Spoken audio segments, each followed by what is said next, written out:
खबर में खुश आमदेद। मैं हूँ आपका होस्ट सईद काजी, मेरे साथ हैं मियाँ शाहिद साहब और अभी कुछ और मौजूद मेहमान भी हमारे साथ होंगे। मगर इससे पहले रन डाउन क्या करें, आते आते बदल जाता है। अभी मैं रन डाउन देख ही रहा था तो मुझे स्क्रीन पे नज़र आया कि बेशुमार एक आपस में जो गुत्थम गुत्था मुझे लॉ मेकर्स नज़र आए। बहरहाल खबरें उस पर बात करते हैं, फिर आगे अपने मेहमानों का तारुफ भी करवाएंगे। आइनी तरमीम में कहा जा रहा है कि मौलाना जो है शायद मान गए हैं, मगर वो एक बात नहीं मान रहे जो बड़ी अहम बात है, शायद PMLN के लिए बड़ी अहम बात है और किसी स्टेक होल्डर के लिए अहम हो या ना हो। ये क्या मसला है, इस पर हम बात करेंगे। स्पीकर कौमी असम्बली ने आज फिर एक ख़त लिख दिया है और वो बार बार ख़त लिख रहे हैं, मगर सवाल ये है कि अगर हमने ये कोई तरमीम करनी है तो अभी KPK का तो कोई सेनेटर वहाँ शायद मौजूद नहीं है, बल्कि शायद क्या यकीनन मौजूद नहीं है, तो किस तरीके से हम ये करेंगे। और फिर ये अभी पूरे भी नहीं हो रहे लोग, तो एक अजीब सा मामला है, इस पे भी गुफ्तगू होगी। इसके साथ एक और जो है वो बहुत सी बातें आ रही हैं। एक तो बातें ये आ रही हैं जी कंप्रोमाइज़ हैं जो है गंडापुर साहब, कुछ कहते हैं नहीं कंप्रोमाइज़। एक जर्नलिस्ट ने एक बहुत बड़ा दावा कर दिया, उस दावे पे भी हम शायद बात करें। लेकिन ये कि आज उन्होंने एक बहुत बड़े एहतजाज का ऐलान कर दिया है। हमारे साहब की ट्वीट आई है, ये मुल्तान और इधर दूसरे इलाकों में, मुफस्सल इलाके में वो कह रहे हैं कि वहाँ एक शदीद एहतजाज होगा और शदीद एहतजाज के बाद हम फिर एक बार इस्लामाबाद आएंगे। तो साथ ही एक बड़ी सख्त तकरीर की है आज गंडापुर साहब ने, जिसमें उन्होंने ऐसे लफ्ज़ और ऐसी धमकियाँ दी हैं कि जिन्हें शायद यहाँ दोहराना मुनासिब नहीं है। उस पर बात करेंगे। और आखिर में ज़ाहिर है कि पूरी दुनिया पर जंग के साए मंडला रहे हैं और एक इंतहाई रिस्पॉन्सिबल मुल्क इजराइल से हम कुछ भी एक्सपेक्ट कर सकते हैं। वो बिल्कुल ऐसे ही समझेंगे जिस तरह पंजाबी में कहते हैं कि बांदर के हाथ में जो है उस तरह या एक माचिस आई हुई है और वो अपनी ज़ाती तहफ़्फ़ुज़ के लिए, जेल से दूर रहने के लिए, इंतहाई अनपॉपुलर होने के बावजूद नेतन्याहू पावर में रहने के लिए पूरी दुनिया को आग लगा सकता है और अमेरिका बहादुर उस पर सर तस्लीम खम करेगा। ये है लिबरल डेमोक्रेसी, ये है उसकी औकात और ये है इंटरनेशनल एस्टैब्लिशमेंट। इस पर बात करेंगे। हमारे साथ इस वक्त अभी मैं इख्तियार वली साहब खान साहब हमारे साथ होंगे, मुस्लिम लीग नून के रहनुमा, मगर हमारे पेशावर से ब्यूरो चीफ हमारे साथ है। Thank you very much. हजूर ये फरमाइए कि ये आज क्या मनाजर नज़र आए, ये क्या हुआ आज, और गुत्थम गुत्था हुए, मार पीट हुई, गाँव से चल गए, ये ज़रा इसका ज़रा क्या है पस मंज़र और अब हालात कैसे हैं हजूर? जी बिल्कुल काजी साहब, यकीनन ये जो खैबर पख्तूनख्वा असम्बली में आज जो कुछ हुआ है, माजी में हमारा दावा ये रहा है और हमारी सियासी क़यादत का ये दावा रहा है कि खैबर पख्तूनख्वा असम्बली ये एक जरगे की सूरत है और यहाँ एक दूसरे को एहतराम भी दिया जाता है, एक दूसरे की बात भी सुनी जाती रही है और एक दूसरे की बात को अहमियत भी दी जाती रही है। लेकिन आज जो कुछ हमने देखा और जो मनाजिर सामने आए, ये यकीनन तशवीशनाक है और ये अफसोसनाक भी है। और खैबर पख्तूनख्वा के अवाम जो समझते हैं कि उन्होंने इंतहाई संजीदा और फहमीदा लोगों को सूबाई असम्बली अपनी नुमाइंदगी। अच्छा ये फरमाइए कि फौरी तौर पर मामला हुआ क्या, वजह निज़ा क्या बनी, जरा उन जी काजी साहब, वजह निज़ा बनी है अपोजिशन को वक्त न मिलने का, क्योंकि गुज़श्ता रोज जब इतवार के दिन वज़ीर आला अचानक आए तो उन्होंने एक तवील तकरीर की और उनकी तकरीर के बाद स्पीकर ने इजलास मुलतवी किया। फिर गुज़श्ता रोज पीर के दिन जो प्रोसीडिंग हुई उसमें भी हुकूमती अरकान ने तकरीरें ज़्यादा की और अपोजिशन को कम मौका दिया गया। आज फिर वज़ीर आला आए और वज़ीर आला ने एक तवील तकरीर की और फिर जब अपोजिशन के एक रुकन को मौका दिया गया और दीगर ने मौका का मुतालबा किया तकरीर के लिए,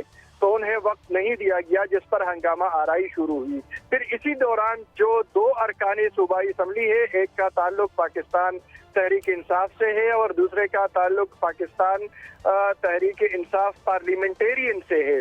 और ये पार्लियामेंटेरियन के इकबाल वजीर साहब ये माजी में PTI का हिस्सा भी रहे हैं और सूबाई वजीर भी रहे हैं। उनके दरमियान तल्ख कलामी हुई, बल्कि तल्ख कलामी उनके दरमियान कम हुई है और उनके साथ जो विजिटर्स गैलरी में मौजूद अफराद थे उनके दरमियान तल्ख कलामी हुई और तल्ख कलामी से बात हाथापाई तक पहुंच गई। क्या विजिटर गैलरी से भी कोई लोग इसमें टपक पड़े या वो ऊपर ही रहे, क्या मंजर क्या था? जी बिल्कुल, ये जो गैलरी में जो सुल्तान मोहम्मद MPA के जो मेहमान थे उन्होंने इकबाल वजीर को इशारे किए, धमकियां दी फिर उसके जवाब में जो इकबाल वजीर के साथ बंदे मौजूद थे उन्होंने भी उन बंदों को गालियां दी, उनको इशारे किए और ये दो लोग एक दूसरे पर टूट पड़े और इसके बाद फिर हंगामाराई, तोड़ फोड़ भी हुई और कुर्सियां भी टूटी गई और साथ में मारपीट भी हुई और इस वक्त 3 अफराद को हिरासत में ले लिया गया है। इस हवाले से भी तो जिन लोगों को हिरासत में लिया गया है क्या उनका ताल्लुक अपोजिशन से है या जो रूलिंग यही मैं बताने जा रहा हूँ। वो इकबाल वजीर के 3 साथी हैं और अपोजिशन का यही कहना है कि क्या ये हंगामाराई सिर्फ अपोजिशन के नुमाइंदे के साथियों ने की है या हुकूमती रुकन के साथियों ने भी की है, लेकिन उन्हें हिरासत में नहीं लिया गया। स्पीकर ने इजलास 15 मिनट के लिए मुलतवी किया था, लेकिन अभी तक इजलास शुरू नहीं हुआ और कोशिश की जा रही है कि इजलास शुरू किया जाए। लेकिन कारी साहब, इसकी बुनियादी वजह और जो पस मंजर आप पूछ रहे थे वो यही है कि इस वक्त ऐवान के जो बड़े हैं, जिनमें कायद ऐवान है, जिनमें कायद हिज़्ब इख्तिलाफ है, जिनमें स्पीकर है, जो कस्टोडियन ऑफ द हाउस है, उनकी जिम्मेदारी बनती है कि वो मेंबरान को कूल डाउन करे और ये इजलास इस हवाले से कि इस पर रोजाना लाखों रुपए का खर्चा आता है और अरकानी सूबाई असम्बली दूर दूर से आते हैं, तो हम देखते हैं कि गुज़श्ता तकरीबन 10-12 दिन से एक ही बहस है और वो बहस ये है कि विफाक के खिलाफ तकरीरें की जाए या एक विफाकी इदारे के खिलाफ तकरीरें की जाए। न कोई लेजिस्लेशन हो रही है, न वक्फे सवालात सामने लाया जा रहा है और यही वो जिम्मेदारी है जो अपोजिशन लीडर, कायदे ऐवान और स्पीकर सूबाई असम्बली की बनती है। अच्छा, बहुत शुक्रिया आपने वहाँ डिटेल तक वाकया मैं कहूँगा आए रोज़ एक रेड लाइन क्रॉस करते हैं और वो न्यू नॉर्मल बन जाता है। इस वक्त हमारे साथ मौजूद हैं इख्तियार वली खान साहब, मुस्लिम लीग नून के रहनुमा। इख्तियार वली खान साहब, मैं पहले तो इस पे बात करूंगा, मगर एक मैं बड़े दुखे दिल से, इसलिए नहीं कि आपको मैं जिम्मेदार ठहरा रहा हूं या किसी और को ठहरा रहा हूं, एक टोटल सिस्टम डिसफंक्शनल नजर आता है। एक लाफिंग स्टॉक बन गए हम। अभी मुझे मेरी एक मोहतरम एंकर बता रही थी कि हमारे इन वाकयात को ठट्ठे के तौर पर जो है बाहर इवन लोअर अवान में या अवान बाला में अमेरिका में भी डिस्कस हो रहे हैं कि जनाब यहाँ पे मिठाई की दुकानों पे क्या हो रहा है और पाकिस्तान में क्या हो रहा है। कि ये क्या खेल है और इसका कोई आगे रास्ता निकलेगा या ये बद से बदतर होगा? इख्तियार वली खान साहब। Thank you very much. काई साहब, मेरी आवाज बिल्कुल आपको ठीक आ रही है? जी बिल्कुल क्लियर है, लाउड एंड क्लियर। देखिए, अगर आप कह रहे हैं ना कि पूरा सिस्टम जो है तो वो डिसफंक्शन होता हुआ आपको नजर आ रहा है, तो मैं आपको यही कहता हूं कि बड़ी मुश्किल से ये 4.25 साल जो इनकी हुकूमत थी जिसमें आपका पूरा सिस्टम कोलैप्स हो गया था, अब वो वबा पाकिस्तान से तो खत्म हो गई है, लेकिन अंदाजा करें कि ये डिसफंक्शनैलिटी खैबर पख्तूनख्वा में गुज़श्ता 11 सालों से ये चल रही है। और ये आज अच्छा हुआ काई साहब कि आपने सुन लिया और आपके जो ब्यूरो चीफ है मोहतरम काशिफुद्दीन सैयद साहब, वो बड़े कोलमट साफी हैं पेशावर के, उन्होंने आपको मुकम्मल तरीके से बड़ी ईमानदारी के साथ आपको ब्रीफ किया, पूरी कौन उन्होंने हकाक बताए कि खैबर पख्तूनख्वा असम्बली में फाशिज्म और फस्तायत की हालत ये है कि यहाँ पर अपोजिशन के बंदों को बोलने भी नहीं दिया गया। मैं खुद इस असम्बली का मेंबर रहा हूँ और मैं एजेंडे फाड़ कर ही निकलता था क्योंकि बोलने नहीं देते। ये अपने खिलाफ किसी को बात करने की उनका माइक भी नहीं खोलते। और आप देखें कि कौमी असम्बली इख्तियार वली साहब, मैं माफी चाहता हूं, मैं इंटरजेक्ट कर रहा हूं, मैं let me play the devil's advocate. मैं बिल्कुल आपके साथ हूं, ये जो हुआ और ये जो फिस्तायत है वो किसी जगह पर भी काबिल कबूल नहीं है। मगर यही मंजर हमने देखा जब पुलिस कौमी असम्बली में घुस जाती है, वहां पे MNAs को किस तरह उठाया गया। तो क्या ये टिट फॉर टैट चल रहा है इख्तियार वली खान साहब? नहीं, no, not tit for tat. देखिए, मैं आपको बता रहा हूँ कि आपने तो वो मंजर अभी कभी जाके देखे है ना, 11 साल के जो खैबर पख्तूनख्वा के बिगड़े हुए हैं शैतान, उनको तो अभी आप देख रहे हैं कि उनके करतूत क्या है। हमारे दिलों से पूछे, खैबर पख्तूनख्वा के उन लोगों से पूछे जो इनके खिलाफ हैं, जो इनकी पार्टी में नहीं है, कि उनके साथ क्या हो रहा है, उन पे क्या गुजरती है। ये दोबारा ऐलान करते हैं कि हम इस्लामाबाद पे चढ़ाई करेंगे। भाई साहब, मैं आपके प्रोग्राम की तवज्जुह से आपसे भी सवाल रखता हूँ, आपके सामने भी और पूरे पाकिस्तानी कौम के सामने, कि क्या आपने देखा कि इस्लामाबाद के चढ़ाई के अलावा इनके पास राब्ता थोड़ी देर के लिए मुनक़ता हुआ है इख्तियार वली खान साहब से। हम दोबारा कोशिश करते हैं उनसे हमारा राब्ता बहाल। हजूर, आप ज़रा पेशावर से करीब बैठे हैं मियाँ शाहिद साहब। मैंने ये जो अभी सवाल किया था कि ये ज़ाहिर है इख्तियार वली खान साहब की एक पोलिटिकल एफिलिएशन है and he is all the right to speak for his own party, मगर हम तो ज़ाहिर है पार्टी नहीं है। मगर मियाँ शाहिद साहब, अभी इस्लामाबाद में भी जो हुआ वो आप देख रहे हैं, और जिस तरीके से एहतजाज जो हो रहा था उसको जिस तरीके से रोकने की कोशिश की गई, आए जलसा करें और निकल जाएं। और फिर ये जो कौमी असम्बली में हुआ, क्या आप समझते हैं कि यहाँ ज़्यादा फिस्तायत रही है 11 साल पेशावर में बनस्बत अब जो हम कौमी असम्बली में ये इधर देख रहे हैं? मियाँ साहब देखिए कायद साहब, इसके 2-3 पहलू हैं। एक तो यह है कि आज वज़ीर ख़जाना ने प्रेस कॉन्फ्रेंस की है। उन्होंने कहा है कि जो हमने शहर बंद किया था और जो मुख्तलिफ शहर बंद किए जाते हैं, इस तरह मईशत को 190 अरब रुपए का रोज़ाना नुकसान होता है यौमिया, यानी 3 दिन शहर बंद किया तो 530 अरब रुपए का मईशत को नुकसान हुआ। ये किसने शहर बंद किया था? ये शहर बंद जो है वो उन्होंने एहतजाज करने वालों ने तो नहीं किया, ये तो हुकूमत ने किया था। अगर वो जगह जो कि उनको मुख्तस की गई थी, या उनको कहते कि हमने जगह मुख्तस कर दी है, वहाँ पर वो आते एहतजाज करके चले जाते तो ये शहर बंद ना होता। और अगर ये हुकूमत जो है वो वहाँ खैबर पख्तूनख्वा हाउस पर जो है वो चढ़ाई ना करती, तो खैबर पख्तूनख्वा को सील ना करती, तो आज वो कहने में हक बजानब ना होते कि खैबर पख्तूनख्वा का जो हाउस है वो खैबर पख्तूनख्वा की मलकियत है। वो ऐसा ही है जैसे खैबर पख्तूनख्वा है। इस तरह के जब रवैये होंगे तो फिर रवैये हर जगह प्रिवेल करते हैं। और यहाँ पर कौमी असम्बली में सर आपने भी देखा और सब ने देखा, पूरी कौम ने देखा कि जो पुलिस है वो कौमी असम्बली के अंदर दाखिल हुई और वहाँ से उन्होंने पार्लियामेंटेरियंस को गिरफ्तार किया। जो स्पीकर कौमी असम्बली बाकायदा तौर पर इस पे जो है उन्होंने एक्शन लिया और उन्होंने माजरत भी की और उन्होंने कहा कि अगर ऐसा है तो मैं अपने ऑफिस में जाकर अपने लिए सोचता हूं कि मैंने क्या करना है। यहां तक मामला पहुंच गए थे कि स्पीकर इस्तीफा देने पर तुले हुए थे। तो ये तो हर जगह है। और जो उन्होंने आज दूसरा खत लिख दिया ना, अब तो वो दूसरा खत लिख के उनको अर्ज कर रहे हैं कि आप सुप्रीम कोर्ट की बजाय, जो आखिरी पैरा खत का मुझे आप ही ने भेजा था, उसमें उन्होंने पहले तो ऊपर जो सेकंड लास्ट पैरा है गालबन, उसमें उन्होंने तकल्लुफ़न जिक्र कर दिया उस फैसले का जो सुप्रीम कोर्ट का था, मगर नीचे आके उन्होंने कहा कि जी तरमीम के मुताबिक, जो हमने तरमीम की है उसके मुताबिक आप जो है इनको एलोकेट कर दें। मगर मियाँ साहब, अब मैं एक और आगे बढ़ता हूँ, इस लड़ाई से आगे बढ़ते हैं। एक लड़ाई और भी है। क्या मौलाना फजलुर रहमान वाकई मान गए हैं? और अगर मान गए हैं तो वो माइनस कौन सी तरमीम? क्योंकि पहले उन्होंने कहा था सेक्शन 8 जो है उस पर हम जो है नहीं करेंगे, जो फौजी अदालतें हैं। इसके अलावा जो एक एक्सटेंशन की मुबैना तौर पर बात हो रही थी काजी फाज ईसा साहब की, इस पे वो कंप्रोमाइज करते नजर नहीं आते। तो लेटेस्ट क्या है, अंदर की खबर क्या वो माने हैं? अगर माने हैं तो किन शराइत पर? मियाँ साहब कायद साहब, यहाँ इस्लामाबाद में हुकूमत पर खौफ के साए हैं और वो 25 तारीख के हैं कि 25 तारीख से पहले हर सूरत आइनी तरमीम करनी है, जिसमें कम अज़ कम आइनी अदालत जो है वो बन जाए। अगर ये नहीं बनती तो काम ख़राब हो जाएगा, तलपट हो जाएगा। मुख्तलिफ जगह से आवाज़ें भी आ रही हैं कि अगर 20 तारीख से पहले ये ना हुआ तो आप घर चले जाएं। और ये जब इस तरह की आवाज़ें हैं और इस तरह का खौफ का मंजर है, तो कल आपने देखा कि एक बड़ी बैठक थी इस्लामाबाद में। वो कॉन्फ्रेंस तो फ़लस्तीन पर हुई थी, लेकिन उससे पहले एक बड़ी बैठक हुई जिसमें मौलाना फजलुर रहमान को मनाने की कोशिश की गई। अब दो तरह की आरा आ रही है कि मौलाना मान गए या टाल गए। मौलाना फजलुर रहमान जो है वो 8 शराइत पेश कर रहे हैं कि 8 शराइत मान ली जाएं तो आइनी अदालत जो है वो मान ली जाएगी। मौलाना फजलुर रहमान नहीं मानने को तैयार कि अगर आइनी अदालत बनती है तो काजी फाइज ईसा जो है वो उसके चीफ जस्टिस होंगे। वो कहते हैं कि काजी फाइज ईसा किसी भी सूरत ना तो एक्सटेंशन में आएंगे, ना ही जो है वो चीफ जस्टिस उनको बनाया जाएगा।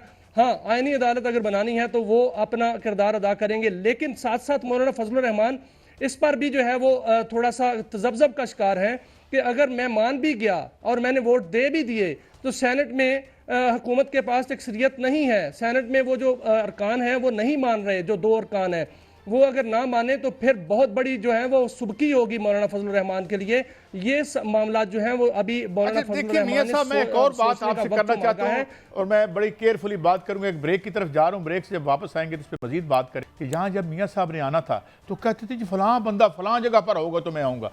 ये तो तौहीन अदालत पे इनको 6-6 महीने अंदर हो जाना चाहिए था, या फिर वो जो मुअज़्ज़ज़ लोग जिनके बारे में ये कहा जाता था वो भी ज़ाहिर है वो उनकी एक अपनी सवाबदीद है। बहरहाल एक ब्रेक है, ब्रेक के बाद वापस आते हैं। बहुत से इश्यूज़ हैं, ख़त की बात है, पंजाब में जो जलसे जुलूस की बात है, और इजराइल और ईरान की जंग का मामला है। बड़े अहम मामले हैं, हमारे साथ रहिए।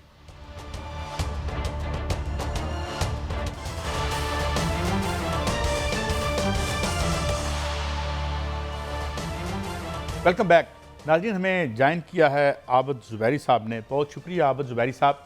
आबिद ज़ुबैरी साहब, मैं एक बात समझना चाह रहा हूँ आपसे कि जो एक असम्बली अभी मुकम्मल भी नहीं है, आज एक स्पीकर साहब ने ख़त भी लिख दिया, फिर अभी सेनेट भी जो है वो नामुकम्मल है KPK से, तो ये तरमीम कैसे होगी और अगर होगी तो उसकी क्या हैसियत होगी? क्या क्या समझते हैं आप? एक तो ये तो एक तवील इंस्टेबिलिटी जो है वो एक्सटेंड करती नजर आती है बज़ाहिर, आप कैसे देखते हैं ज़ुबैरी साहब?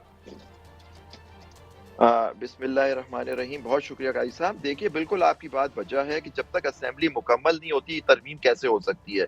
आपको याद होगा कि ये जब उन्होंने ये सीटें जो रिजर्व सीटें PTI वाली दूसरी पार्टी जमातों को दे दी थी, उसके बाद सदर का इलेक्शन और सेनेट का चेयरमैन का इलेक्शन हुआ था, आपको याद होगा। वो बाद में सुप्रीम कोर्ट ने SIC वाले केस में उसको स्टे दिया और कहा कि उनको वो नहीं करेंगे, बाद में उसको डिक्लेयर कर दिया कि वो रिजर्व सीट्स उनकी नहीं थी।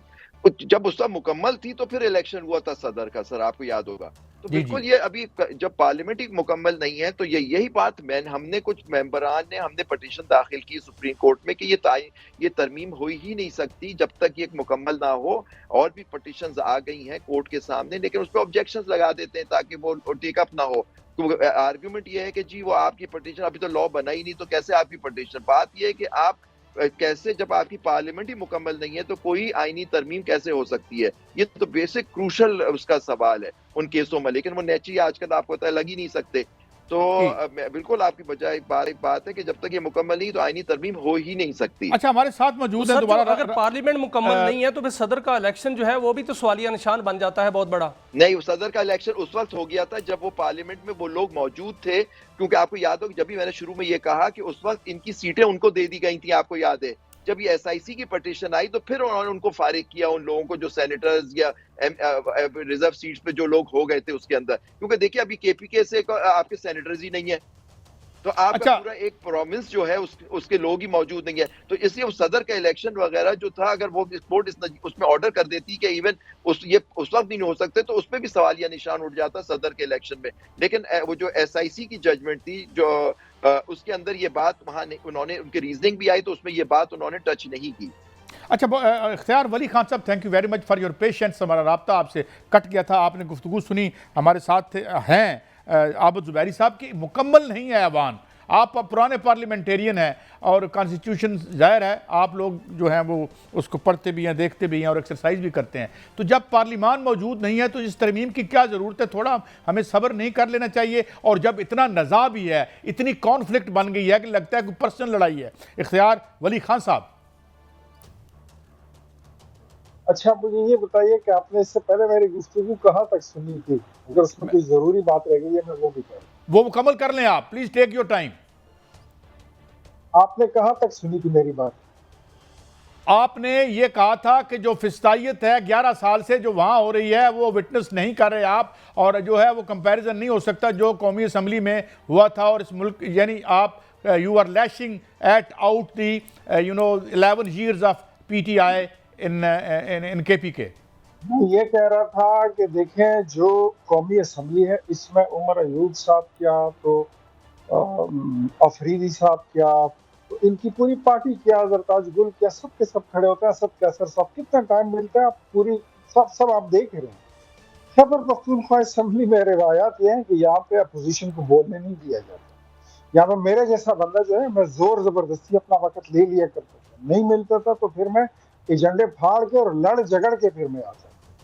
उस पर ये पाबंदी लगा लेते कि आप 2 दिन इजलास में नहीं आएंगे, आप 4 दिन इजलास में नहीं आएंगे, सार्जेंट्स को बुला लेते थे।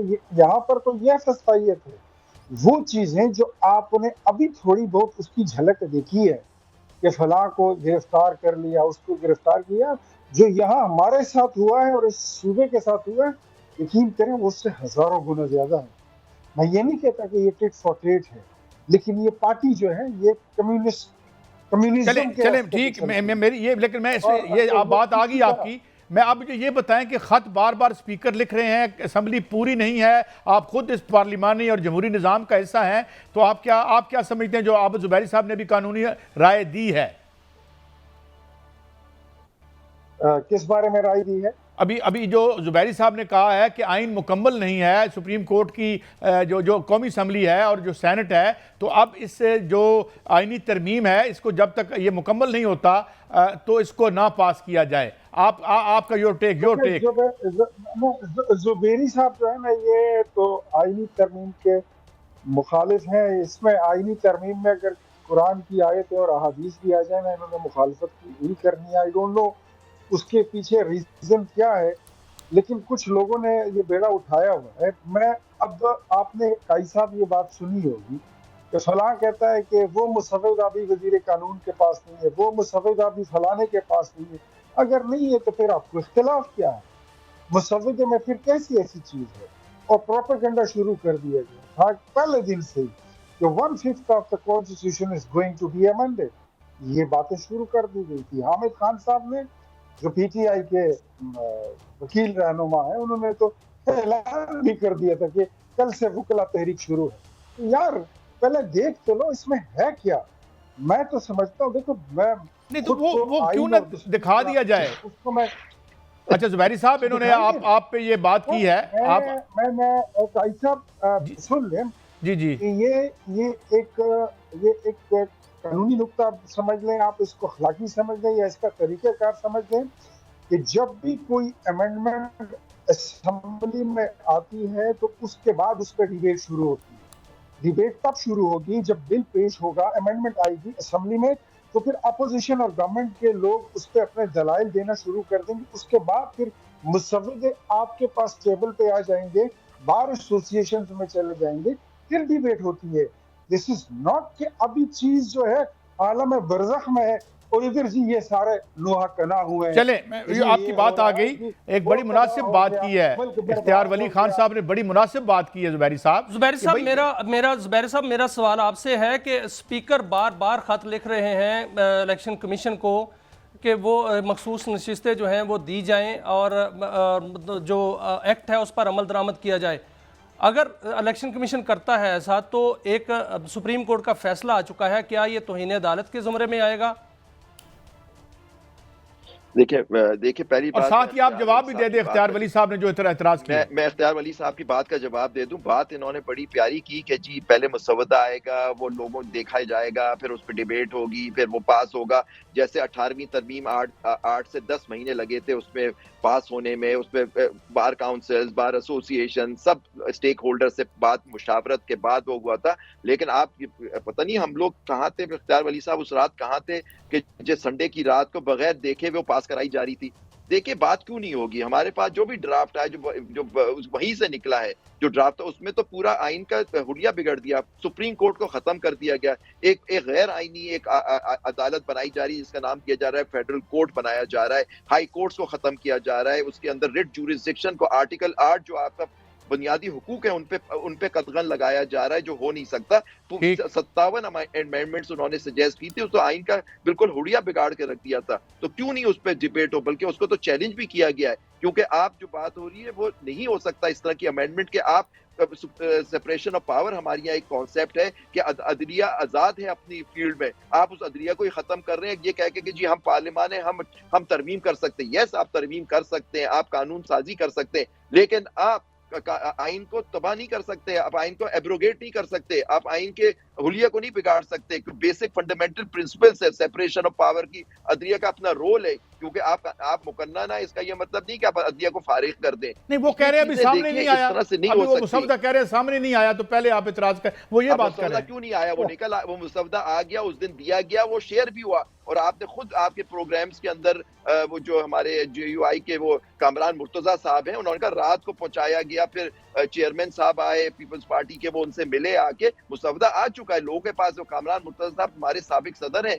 सुप्रीम कोर्ट बार के, वो JUI से उनका ताल्लुक है, वो उन्होंने वो दिया, सबके पास मुसवदा मौजूद है जो उनका, उन्होंने खुद कहा मुझे लाके रात को दिया गया था और फिर चेयरमैन साहब मेरे पास है, आपके रिकॉर्डेड प्रोग्राम से आप सुन लीजिए, तो क्यों नहीं मुसवदा मौजूद है? मुसवदा जो थी उस पर ऐसी डिबेट नहीं हो रही कि रात के अंधेरे में तरमीम कराई जा रही है इस तरह से। तो इसलिए हम लोग सब खड़े हो गए, और ये क्यों नहीं खड़े हो, हम अपने आइन और कानून के साथ खड़े हुए। आप सुप्रीम कोर्ट को खत्म नहीं कर सकते। आईनी अदालत पाकिस्तान में हाई कोर्ट और सुप्रीम कोर्ट है, उसके ऊपर कोई सुप्रीम कोर्ट नहीं बन सकता। ज़ुबैरी साहब जो स्पीकर जरा इख्तियार वली साहब को टाइम दें, लिख दिया उन्होंने, क्या सुप्रीम कोर्ट के फैसले के होते हुए ये तौहीन अदालत है? जी, और दूसरी बात ये कि आप सुप्रीम कोर्ट का फैसला आया, उसने डिसाइड कर दिया, क्या आप पार्लियामान जो है अपीलेट कोर्ट है कि सुप्रीम कोर्ट फैसला करे, कानून साजी से आप उस जजमेंट को खत्म कर दें? जजमेंट कोर्ट की है, इंटरप्रिटेशन ऑफ कॉन्स्टिट्यूशन है, उसको कि ज़ैली कानून से आप खत्म कर सकते हैं? बिल्कुल नहीं खत्म कर सकते। चलिए, आपकी इंडाइटमेंट आ गई, दिख रहा है, उस खत की कोई वो नहीं। सुप्रीम कोर्ट का फैसला बाइंडिंग है, वो आर्टिकल 190 सुप्रीम कोर्ट में कहता है वो बाइंडिंग है।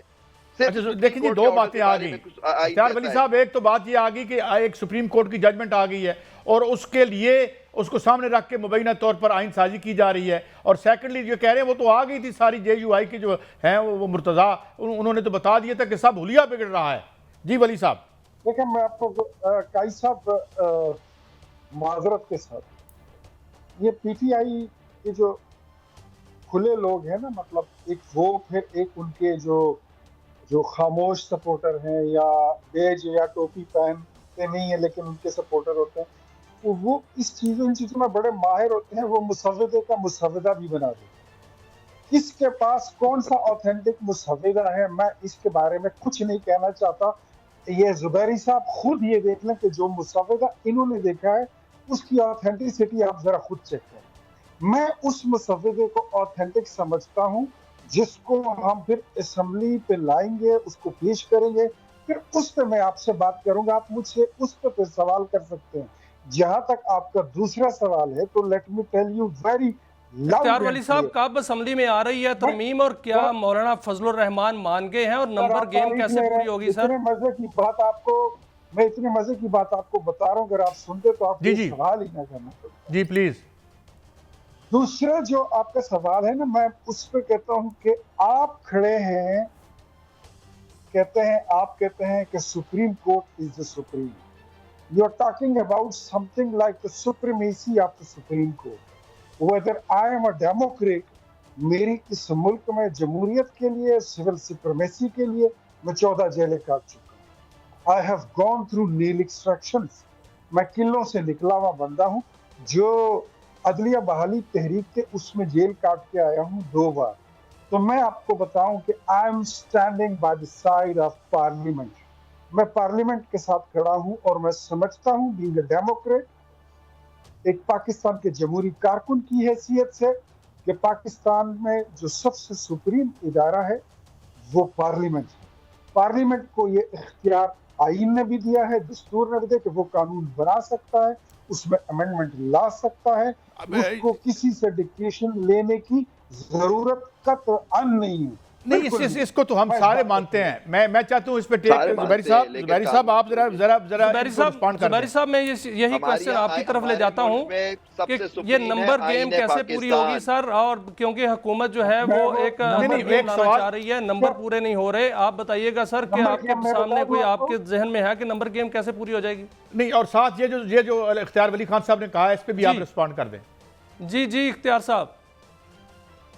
मैं वो कह रहा था कि नंबर गेम की आपने मुझसे सवाल किया, मैं उसको जवाब देना चाह रहा था कि मैं आपके प्रोग्राम में तकरीबन हफ्ता 10 दिन पहले मैंने बता दिया था कि मौलाना साहब के वोट जो हैं, मैं बड़े शॉर्ट आपको मैंने कहा था कि वो हमारे आईनी तरमीम के हक में आए। चले ठीक है, ये बात आ गई आपकी कि आपको मौलाना फजलुर रहमान के तमाम वोट मिलेंगे।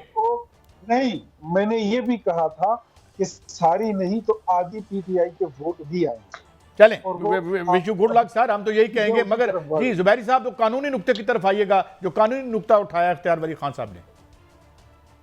कौन सा?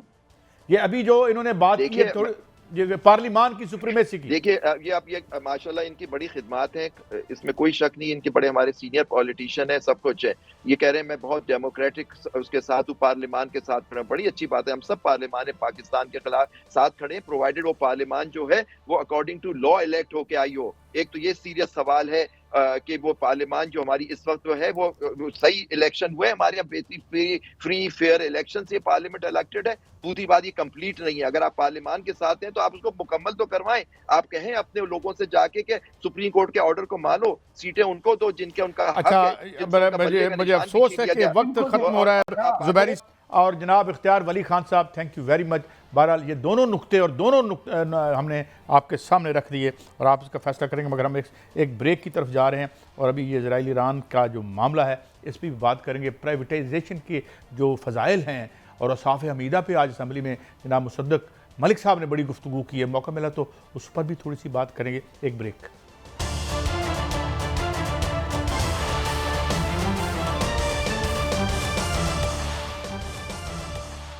Welcome back. नाज़रीन, हमें ज्वाइन किया है ब्रिगेडियर रिटायर्ड वकार हसन साहब ने, जो कि किसी तारफ़ के मुताज नहीं, आलमी अमूर पर गहरी निगाह रखते हैं और साथ ही दफ़ाई अमूर पर भी। ब्रिगेडियर साहब, thank you very much for your time. हुजूर, इसी बात पे आते हैं कि ये एक बड़ा सुलगता हुआ इशू है और तमाम कोई किसी वक्त भी कोई इकदाम आ सकता है, जो जिस तरह की गैर जिम्मेदारी हम नज़र आती रही है इसराइल की तरफ से, और अब बात हो रही है कि न्यूक्लियर एसेट्स को निशाना बनाया जाएगा या नहीं। और जवाब में हमने कल भी कोट किया था कि जो इंडिया में सफ़ीर हैं ईरान के, उन्होंने कहा है कि हम हर उस जगह पे हमला कर देंगे जहाँ पर अमरीकी अड्डे हैं, चाहे वो कतर या बहरीन ही क्यों ना हो।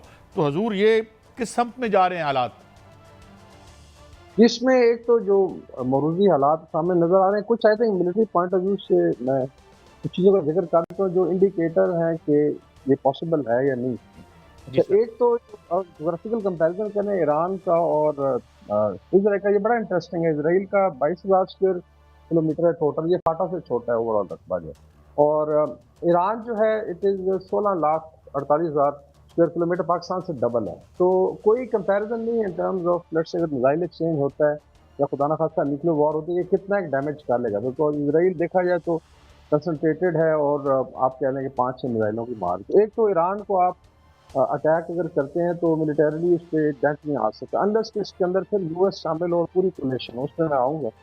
दूसरा आ जाता है कि माउंटेनस है, मतलब ईरान को आप कंपेयर कर सकते हैं बाय एंड लार्ज बलूचिस्तान की तरह, कुछ सरसब्ज इलाके भी हैं, और इसका तकरीबन आप कह लें कि छठा हिस्सा टोटल माउंटेन है, और इनके न्यूक्लियर एसिड वगैरह बिल्कुल सिक्योर हैं नीचे टनल्स के अंदर।